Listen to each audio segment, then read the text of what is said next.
안녕하십니까. 행정학 7번째 시간입니다.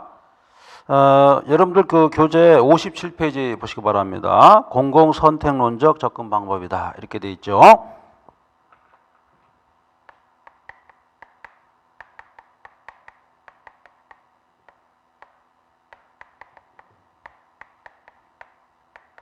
그렇게 돼 있을 겁니다. 공공선택이다. 그럼 뭡니까? 퍼블릭 초이스 이런 개념인데 퍼블릭 즉 공공의 문제가 있을 거예요. 그죠? 공공의 문제가 있는데 이 공공의 문제를 말이죠. 시장 개념을 통해서 해결하고자 하는 것이 바로 공공선택론이다. 이렇게 볼 수가 있어요. 즉 그렇다 보니 시장의 개념이 뭐예요? 이것은 합리성을 추구하겠죠. 합리성을 추구한다. 시장은 말이죠. 합리성을 추구하고 또 완전성을 추구합니다. 완전성. 이렇게 보시면 되죠. 완전성을 추구한다. 자, 여러분들 지금 이론을 지금 공부하시는데 이론을 공부할 때는 전체적인 흐름을 파악해야 되겠고 좀 넓게 이렇게 공부를 해야 된다고 제가 말씀드렸습니다. 그 이유는 넓게 공부하고 그 다음에 가장 중요한 내용을 소스라고 그러죠. 소스를 잘 캐치할 수 있는 능력이 중요합니다. 그래야 문제를 풀 수가 있어요. 나중에 문제 보시면 아시겠지만 좀 지엽적인 부분 이런 부분은 누구나 다 풀 수가 없어요. 그렇기 때문에 그런 부분은 과감히 배제시키는 게 좋다 이렇게 볼 수가 있습니다. 자, 57페이지 보세요. 공공선택론적 접근 방법, 공공선택 이론이 되겠죠. 1번 보면은 공공의 문제가 발생했다. 공공의 문제가 발생했는데 어떤 선택 이론, 즉, 자, 여러분들 제가 항상 강조하지만 이 경제적인 측면이 행정에 도입될 수가 있다고 그랬어요. 그래서 경제적인 측면은 바로 뭡니까? 시장이라는 거예요. 시장 개념인데 시장 개념을 통해서 행정을 추구하다 보면은 아무래도 합리적이지 않느냐 이렇게 본 것이 바로 공공선택 이론이에요. 공공 문제라는 것은 정책 문제죠. 그래서 사회 문제란 말이에요. 정치 현상, 그다음에 행정 현상에 어떤 문제점이 있을 때는 결국 시장 어떤 룰에다가 집어넣어서 거기서 해결하면 합리적이지 않냐 이렇게 본 것이 공공선택 이론이다 이렇게 볼 수가 있습니다. 자, 그렇다 보니까 수요 공급 여기에다가 말이죠. 주로 이제 수요자는 누굽니까? 주로 국민이 되겠죠. 그죠? 그다음에 공급자는 주로 행정부, 즉 행정부가 되겠죠. 여기에 됩니다. 그러니까 시장 개념에 도입된 사람은 모든 국민이 되는 거예요. 이런 내용이 나와 있습니다. 자, 물론 정치가도 들어가겠죠. 그 다음에 관료, 그 다음에 일반 시민 모든 사람을 시장 룰에다가 투입시켜서 거기에 맞는 결과를 도출하면 되는 것이죠. 그 결과라는 게 바로 뭡니까? 프라이스가 되겠죠. 가격이 된다는 것입니다. 가격, 즉 합리적 가격을 형성했을 때 이것이 바로 가장 합리적인 행정이 아니냐 이렇게 본 것이 공공선택론적 접근 방법이다 이렇게 본 것입니다. 자, 그 다음에 이 공공선택이론의 특징 중에 하나는 말이죠. 물론 4번 보시면은 경제학적 연구를 했다. 상당히 획기적이에요. 애덤 스미스가 보이지 않는 손 이론을 또 강조했듯이 이 행정을 말이죠. 경제도 아닌데 이것을 그 애덤 스미스 사고방식에 넣었다는 것 자체가 아주 혁신적인 그런 이론이 되겠죠. 자, 거기 보시면은 4번에 그런 말이 나와 있죠. 비시장적인 의사결정에 대한 경제학적 연구다. 행정은 말이죠. 비시장적인 어떤 성격을 가지고 있죠. 그런데 경제학적으로 한번 접근해 보겠다 이런 얘기가 되겠죠. 그 다음에 5번을 보면은 그럼으로써 정부 실패를 규명했다 이런 얘기입니다. 자, 여러분들 정부 실패가 왜 발생했습니까? 정부 실패의 원인 뭐예요? 정부 실패의 원인은 지나친 규제 때문에 발생했고 그 다음에 공공재 때문에 발생했다 이렇게 볼 수가 있어요. 자, 공공재 같은 경우는 뭡니까? 수요 공급에 어떤 생각을 못했다는 겁니다. 그래서 정부 주도로 일괄적으로 포괄적으로 개괄적으로 공급하다 보니까 과잉 공급 또는 과소 공급이 발생했는데 특히 과소 공급이 발생할 확률이 높다고 그랬죠. 그 다음에 법적인 규제가 많기 때문에 자유 속에서 어떤 행정도 발생해야 되는데 행정행위가 법률에 의해서 경직되어 있었다 이렇게 볼 수가 있는 것입니다. 자, 그래서 정부 실패가 발생한 것을 공공선택이론에서는 이걸 규명을 한번 해봤다 이런 얘기가 되겠습니다.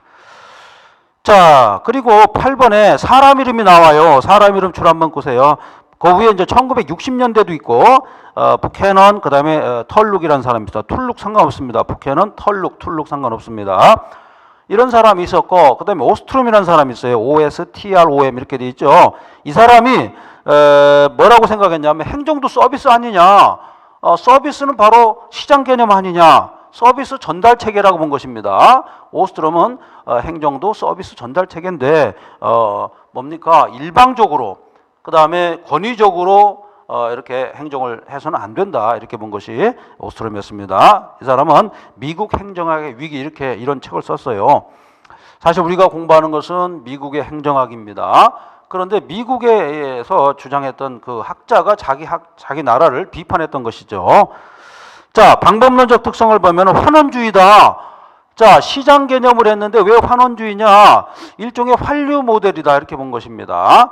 나중에 뭐 투입과 산출해서 평가가 좋으면은 다시 피드백 시키는 그런 과정이 환원주의, 환류 모델인데 이것처럼 국민의 선택을 받고 시장 개념의 선택을 받아가지고 좋은 효과가 있었다 이렇게 판단한다면 어떻습니까? 다음에 또 이 정책을 펴겠죠. 이런 주의와 관련이 있다 이렇게 볼 수가 있습니다.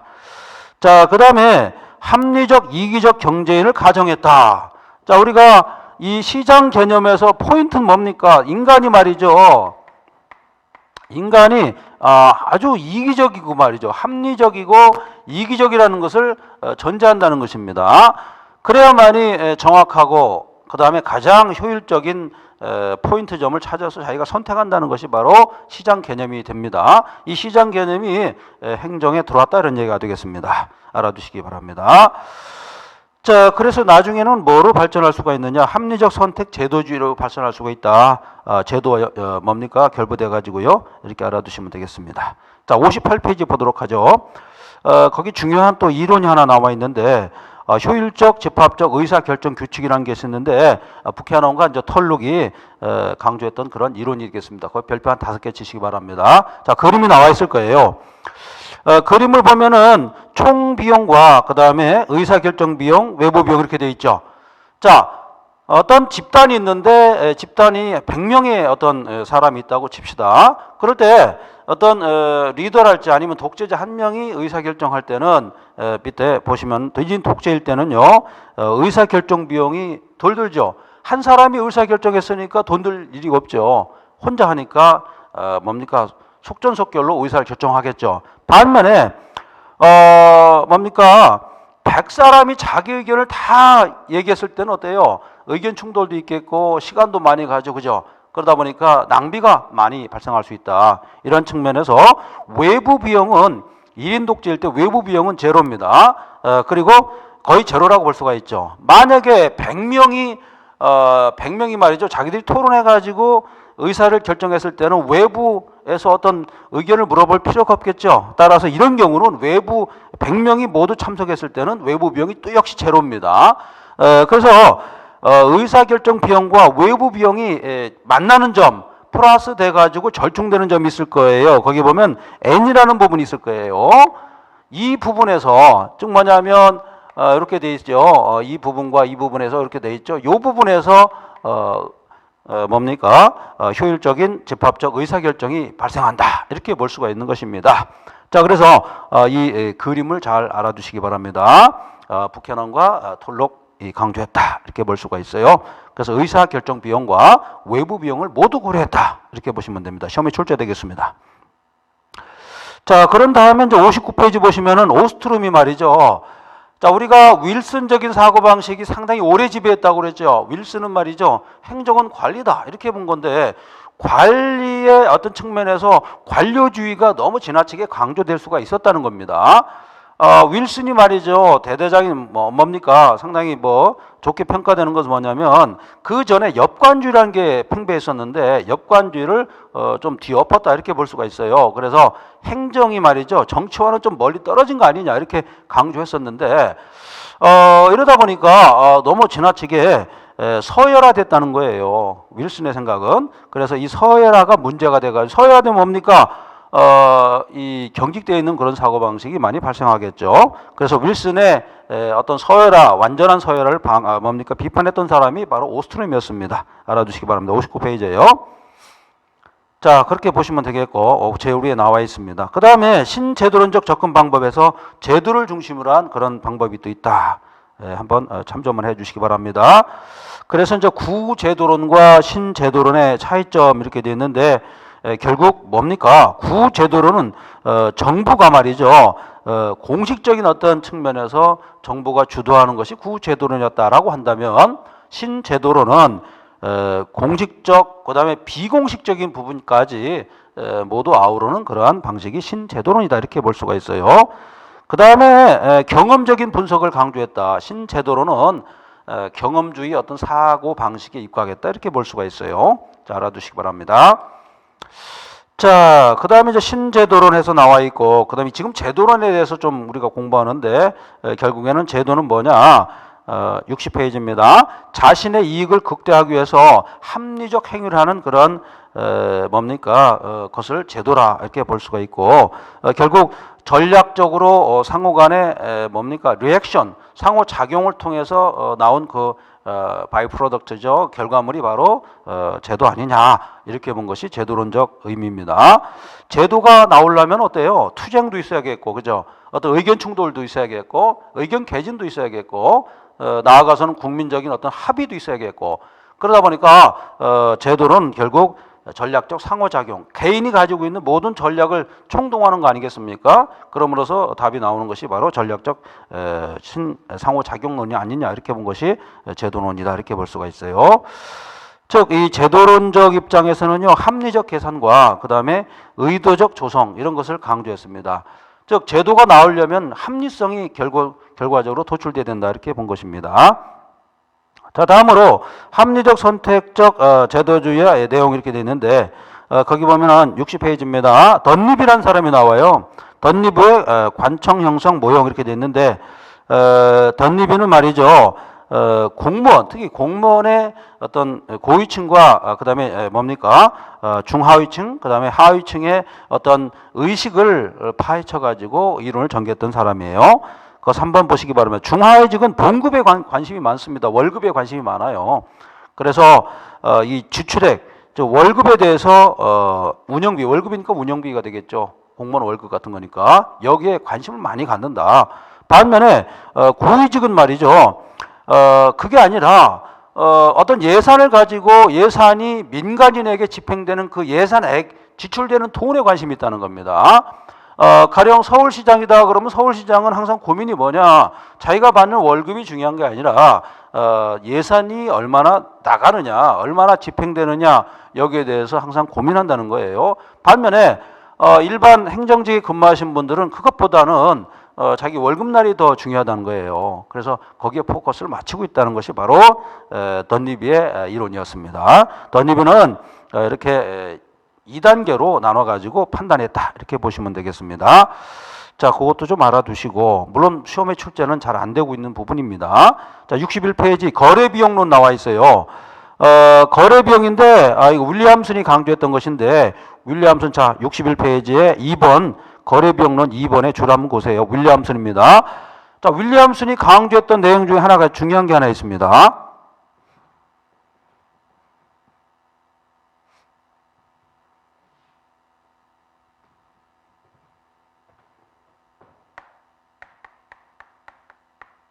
윌리엄슨은 말이죠, 이 사람이 강조했던 것 중에 좀 특징적인 게 하나 있습니다. 뭐냐면은 거래 비용 속에 말이죠, 거래 비용 안에 소송 비용, 즉 분쟁 비용까지 포함시켰다는 것입니다. 자, 어떤 거래를 하다 보면은 트러블이 생길 겁니다. 어떤 하자가 있으면 여기에 소송을 걸게 돼 있죠. 그래서 이것을 분쟁 비용이라고 합니다. 그 다음에 이제 거래를 하게 되면은 책임을 이행하지 않을 경우가 있어요. 그래서 이행 보증에 대한 비용도 포함시키고 있습니다.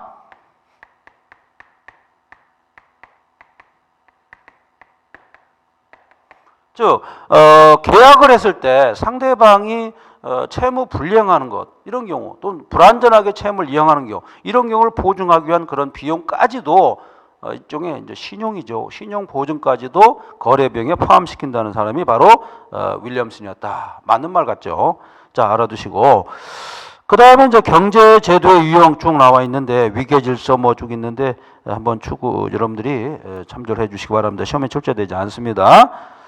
자, 그 다음에 이제 62페이지입니다. 주인 대리인으로 나와 있는데, 자, 주인 대리인은 쉽게 말해서 뭡니까? 국민이 있다고 그래요. 국민이 있으면은 국민이 그 대표자인 국회의원을 뽑아요. 이 국회의원은 일종의 정무직 공무원인데, 이 사람이 주인이죠. 주인이고, 국회의원이 대리인인 것입니다. 대리인. 이런 이론이 바로 대리인인데, 문제는 국민과 대리인 사이 말이죠. 어떤 정보가 대칭적이어야 되는데 정보가 비대칭적으로 발생할 수 있다. 그러면 뭐 어떤 일이 발생하겠습니까? 이 정보가 비대칭적이니까 어때요? 이거를 역이용할 수 있다. 악용할 수 있다. 즉 뭡니까? 도덕적 해이가 발생할 수 있다는 겁니다. 도덕적 해이. 도덕적 해이 내지는 어떤 뭡니까? 역선택이 발생할 수 있다. 즉 뭐냐면 물건이 상당히 좋은데 잘못된 정보를 준 거예요. 그래가지고 잘못된 정보에 의해서 더 나쁜 물건을 선택할 수가 있다는 것입니다. 정치도 마찬가지죠. 자기 자신에 대해서 과잉 또는 잘못된 홍보를 해가지고 그걸 선택하게 만드는 일도 발생할 수 있습니다. 이것을 정보의 비대칭성이라고 합니다. 자, 그래서 이런 대리인 문제를 대리인 즉 예를 들어서 이겁니다. 국회의원의 잘못된 문제가 발생했을 때는 여기에 대해서 합리적인 해결 방법이 있다 이런 얘기예요. 그래서 정보의 대칭성, 비대칭성을 좀 완화시키고 그 다음에 적절한 유인 구조, 이거 유인 행정이라고 그러는데 유인 구조를 만들어 가지고 뭡니까?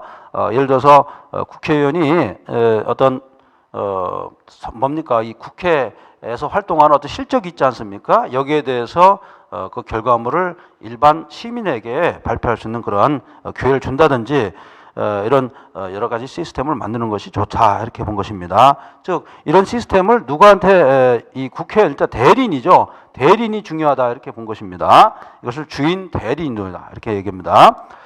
그 다음에 나오는 것이 뭐냐면은 자, 게임 이론인데 꼭 중요 표시해 주시기 바랍니다. 이 게임 이론에서는 두 가지 문제점이 발생할 수가 있는데 첫 번째 공유주의 비극이 있습니다. 이 공유주의 비극은 뭐냐면 거기 보면은 뭐라고 되어 있냐면 트레지디 오브 커먼스 이렇게 되어 있죠. 공유제가 있을 거예요. 공유제가 있는데 공유제의 특징은 뭡니까?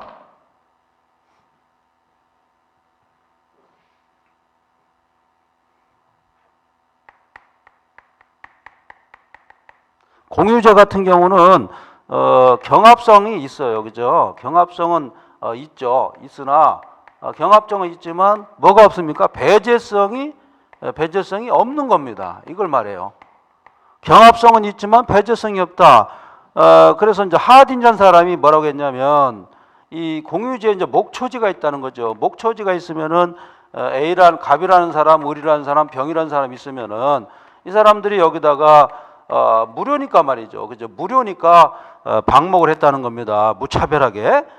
그랬을 때 1년 후에 가보니까 이 목초지는 황폐화됐다. 이런 비극이 발생했다. 이런 얘기예요. 이것을 공유제 비극이라고 그러죠. 비극이 발생했다. 이런 얘기예요. 이런 문제점이 있다는 겁니다.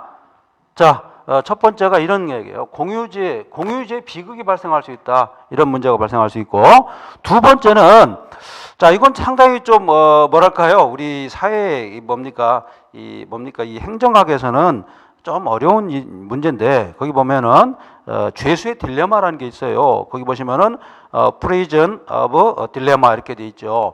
여러분들 그 죄수라는 게 뭡니까? 범죄를 저질러 가지고 교도소에 가 있는 사람인데 이 여기서 말하는 죄수는 아직 말이죠. 아직까지 교도소에 들어가지 않은 피고인 또는 피의자 정도 되는 사람을 말한 거예요. 피의자. 지금 영어로 계속 해석하면은 이미 교도소에 가 있는 사람 이렇게 해석이 될 수도 있지만 그런 개념이 아니고 피의자 또는 피고인 정도, 특히 이제 피의자 정도로 보는 것이죠. 그래서 이제 유치장에 이렇게 두 명이 이제 들어가 있었던 거죠. 무슨 얘기냐면 유치장에 이렇게 있습니다. A라는 방과 B라는 방이 있는데 A라는 방에는 알파라는 사람이 들어가 있고 B라는 방에는 베타가 들어가 있다는 얘기입니다. 근데 이 사람이 둘이 이제 공범이었어요. 공범. 공범 아니어도 상관없죠. 방조범도 될 수가 있습니다. 이 경찰관이 뭐라고 제시를 했냐면요. 각자에게 말이죠. 자기 자신이 말이죠. 자신이 범죄에 대해서 고백을 하면은 자기 자신은 교도소 안 가고 상대방은 교도소 보낸다 이렇게 얘기했던 거예요. 자, 자신이 만약에 알파라는 사람이 자백을 하면은 베타라는 사람만 교도소 가고, 만약에 베타라는 사람이 자백하면은 알파라는 사람만 교도소 가고, 이렇게 쉽게 말해서 덫을 놨다는 겁니다. 수사기관에서. 근데 자, 죄수의 딜레마는 이겁니다. 만약에 알파와 베타가 두 사람이 짜고 말이죠. 자기 자신은 절대 범죄를 안 저질렀다라고 한다면 쉽게 말해서 경제학적 파레토 최적에 도달할 수가 있습니다. 그래서 둘 다 교도소 안 가는데, 그죠? 안 가는데, 물론 교도소를 갈지 안 갈지는 뭐 재판주에서 해봐야 알겠습니다만, 어쨌거나 말을 안 하면은 파레토 최적에 도달할 수가 있습니다. 그런데 이 수사기관의 어떤 게임에 빠져가지고, 게임이란 좀 그렇습니다만 유인에 빠져가지고 자기 자신만 살려고 알파가 나는 범죄를 안 저질렀고 베타가 저질렀다 이렇게 한다면 결국에는 파레토 최적에 도달하지 않고, 예를 들어서 이 사람은 징역 예를 들어서 감옥 10년을 살 수가 있고 자기 자신은 해방 석방 된다든지 이런 일이 발생할 수 있다는 겁니다. 결국 이 죄수는 딜레마에 빠진다는 거예요. 베타란 사람과 알파가 둘이 짜고서 말이죠. 범죄에 대해서 시인하지 않으면은 둘 다 교도소 안 가는데 말이죠. 만약에 나는 교도소 안 가고 베타란 사람만 교도소 갔다 그러면은 결국엔 10년은 가는 거 아니겠습니까? 그러니까 파레토 최적에 도달할 수 없다는 거예요. 이런 겁니다. 그리고 각자 또 이 수사기관이 물어봅니다. 각자 범죄에 대해서 예를 들어서 시인하면은 일정량의 좀 감액을 해주겠다 이런 식으로 유인한다는 것입니다. 이렇게 시인해도 결국에는 부인한 것보다 더 교도소 산다 이런 딜레마에 빠진다는 것입니다. 이게 바로 죄수의 딜레마다 이렇게 볼 수가 있습니다. 자, 그래서 이 죄수 각자가 말이죠. 둘이 화합하는 것보다 각자에게 맡겼을 때는 오히려 파레토 최적에 도달할 수 없는 그런 일이 발생하는 것이 바로 죄수의 딜레마다 이렇게 볼 수가 있습니다. 알아두시기 바랍니다. 좀 어렵습니다. 자, 결론만 여러분 말씀드리는데 자, 2번 보세요. 모두 범죄를 부인한 경우 획득하는 최적 어떤 achievement라고 그러죠.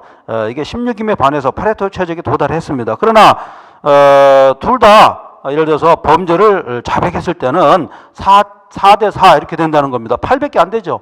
파레토 최적에 실패했다는 겁니다. 이것이 바로 죄수의 딜레마다. 프레지스 딜레마 이렇게 돼 있죠. 알아주시기 바랍니다. 자, 그 다음에 역사적 제도주의. 이건 역사를 강조한 것이죠. 그래서 이거는 말이죠. 역사라는 것은 의도한 대로 가는 게 아니라고 그랬죠. 사건입니다. 액시던트 개념이래요. 그래서 사건의 개념이기 때문에 비의도적인 갈등 이런 걸 강조했다 이렇게 볼 수가 있습니다. 자, 그 다음에 사회학적 제도주의라는 게 있어요. 사회학이라는 게 여러분들 사회학의 아버지가 이제 콩트인데 프랑스 이쪽이죠. 그래서 이 사람은 이쪽은 뭐냐면 뭘 강조했냐면 공식적인 규칙이나 그 다음에 정치, 규범, 그 다음에 문화, 도덕 이런 걸 강조했어요. 즉 사회 현상, 사회를 지배하는 것들을 강조했다는 얘기예요. 이런 측면에서 제도주의가 나왔다는 겁니다. 자, 여기서 좀 강조할 내용이 바로 밑에 쭉 보시면 내재성과 그 다음에 배태성이라는 게 나와요. 배태성이 뭐냐면 좀 어려운 얘기인데 이건 뭐냐면 일종의 제약인 겁니다. 제약. 어떤 사람이 이렇게 있을 거예요. 사람이 이렇게 있는데 이 사람이 말이죠. 법에 의해서도 제약받고, 그죠? 그 다음에 어떤 제도에 의해서도 제약을 받고, 그 다음에 어떤 정치에 의해서도 제약을 받고 이런 많은 여러 가지 상황에 의해서 제약을 많이 받는다는 겁니다. 그래서 뭡니까? 이 제약을 받음으로써 자기의 의지가 웅크러들겠죠. 이것을 배태성이라고 그럽니다. 뭡니까? 규범이랄지 문화랄지 관습 이런 거에 의해서 자기도 모르게 움츠러드는 현상, 이걸 배태성이라고 그래요. 우리 수험생 여러분들도 자기 자신 말고 주변 환경에 의해서 상당히 흔들리는 경우가 많습니다. 그래서 수험 기간이 점점 길어지고 그 다음에 시험에 합격을 못하면서 충격도 많이 받고 이런 걸 제가 많이 봤는데 결국에는 자기 의지가 중요하겠죠. 그래서 시험 공부할 때는 항상 우직한 마음으로 흔들림 없이 쭉 밀고 나가는 게 중요하고 인생 자체가 그렇죠. 자, 그렇게 보시면 되겠습니다. 자, 그렇게 보시고 그 다음에 64페이지입니다. MPM 나와 있습니다. 그 별표 한 5개 치시기 바랍니다. 신공공관리이론, 관리론 이렇게 돼 있죠. 이거는 뭐냐면 New Public Management라는 뜻인데요. 이거는 뭐냐면 지난번에 얘기했던 시장주의, 그 다음에 신관리주의가 접목된 새로운 형태의 뭡니까? 행정 이론이다 이렇게 볼 수가 있습니다. 자, 64페이지 보십시오. 의, 작지만 효율적인 정보를 추진했다. 자, 우리가 작은 정보 이론이 자꾸 나오는데 작은 정보가 왜 나왔냐면은 쉽게 말해서 시장이 실패했고 그 다음에 정부가 실패했죠.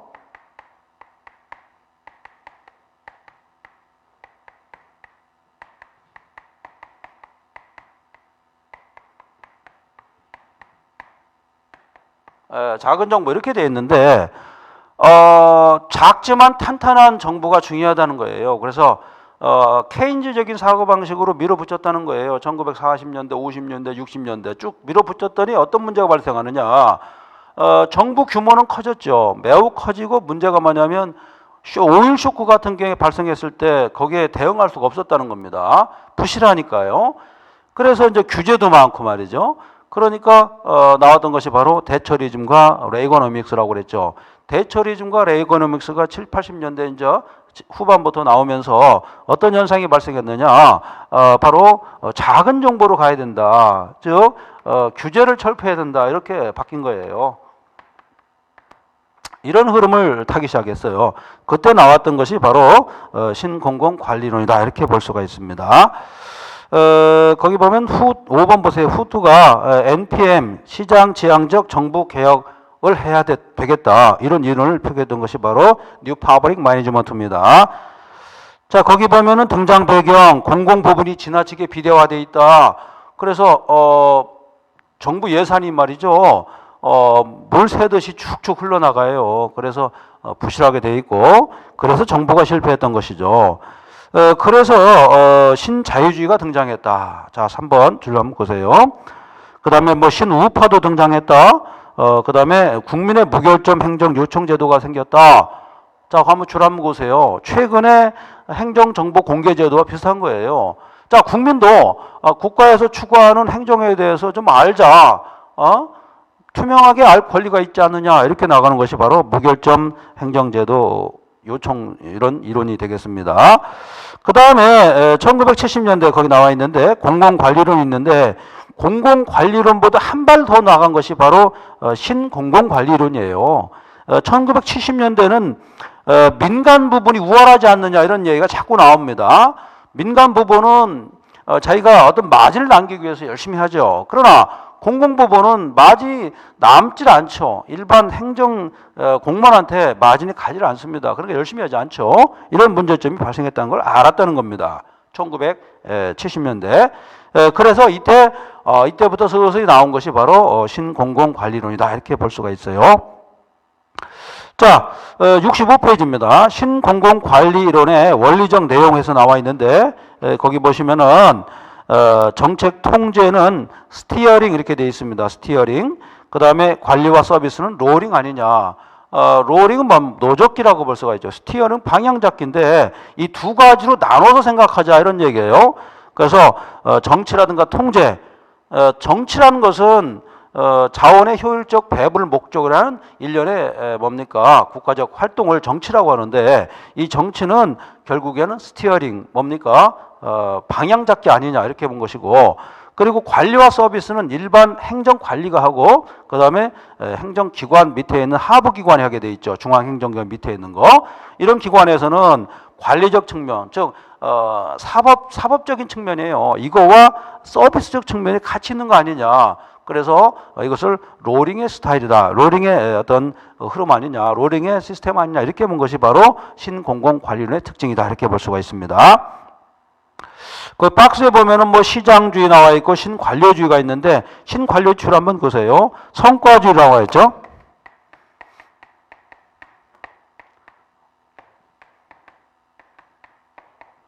자, 과거에는 말이죠. 공무원이 한번 되면은 끝입니다. 공무원이 되면 끝까지 공무원인 거예요. 그래서 노력을 하지 않았죠. 그러다 보니까 서비스가 엉터리였다는 겁니다.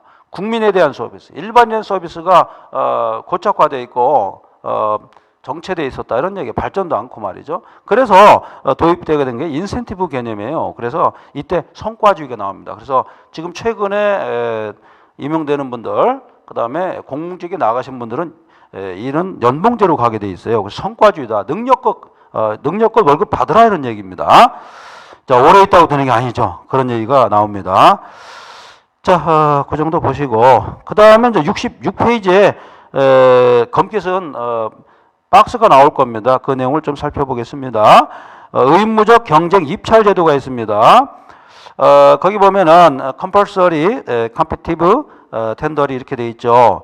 의무적으로 경쟁 입찰 제도는 뭐냐면, 과거에는 말이죠, 일종의 수의 계약을 많이 했다는 거예요. 그래서 경쟁력이 없는 그러한 회사에다가 어떤 계약을 하고 이랬었는데, 이게 문제가 있었다는 얘기죠. 그래서 뭡니까 가장 품질이 좋고 가장 우월한 그런 제품을 하고 제품을 받아들이기 위해서 이런 제도가 들어왔다 이렇게 볼 수가 있고, 그 다음에 이제 영국의 시민 헌장이 또 도입됐어요. 신공공관리론과 관련해서. 그래서 고객주의를 강조했다. 영국이 말이죠. 여러분들 16, 17, 18세기에는 해가 지지 않는 나라 이렇게 해가지고 유명한 나라였죠. 그런데 19세기 후반부터 해가 지는 나라로 점점 해가 져버렸죠. 그리고 와서 20세기 중반 되니까 해가 진 것이 아니라 20세기 중후반 딱 되니까 IMF의 지배를 받는 해가 진 나라로 바뀌었다는 겁니다. 그래서 왜 해가 졌을까 이렇게 고민해 봤더니 역시 서비스적 측면이 열악했다 이렇게 본 것입니다. 그래서 고객주의를 강조했다 이렇게 보면 되겠죠. 그 다음에 이제 거기 보면은 시민형장, 한국의 행정서비스 헌장이라는 게 있어요. 거기 줄 한번 보세요. 시민들에게 공공서비스의 내용과 수준, 제공 방법 등 계약 방식을 제시했다. 이건 뭡니까? 이거는 쉽게 말해서 투명한 행정이죠. 투명한 행정을 강조했다. 우리 행정학은 문제 풀기가 쉽다고 그랬죠. 왜 그러냐면 문제 자체에서 문제가 있다고 그랬죠. 그래서 새로운 문제가 나오기 어려운 파트가 바로 행정학입니다. 자, 그 다음에 이행하지 못할 시는 시정조치와 보상한다. 그 다음에 쌍방향적 약소다. 이건 뭡니까? 정치적인 성상이죠. 그러니까 만약에 행정을 하다가 합리적으로 못하면 다음에 정치적 책임 묻겠다 이런 얘기가 되겠습니다. 그 다음에 한국의 우편 서비스 헌장 이런 것이 시민 헌장에 해당한다 이렇게 볼 수가 있습니다. 자, 우리가 이번 시간에 공부한 것은 신공공관리 이론 이 부분에 대해서 많이 여러분들이 연구를 했는데 여러분들 시험에 많이 출제되니까 여러분들도 이 부분에 대해서 좀 더 깊은 연구를 해야 됩니다. 그래야 점수 하나 맞을 수가 있습니다. 실제로 행정학에서 이 부분에서 한 문제가 출제됩니다. 여러분들 숙지하기 바라고 수고 많이 하셨습니다.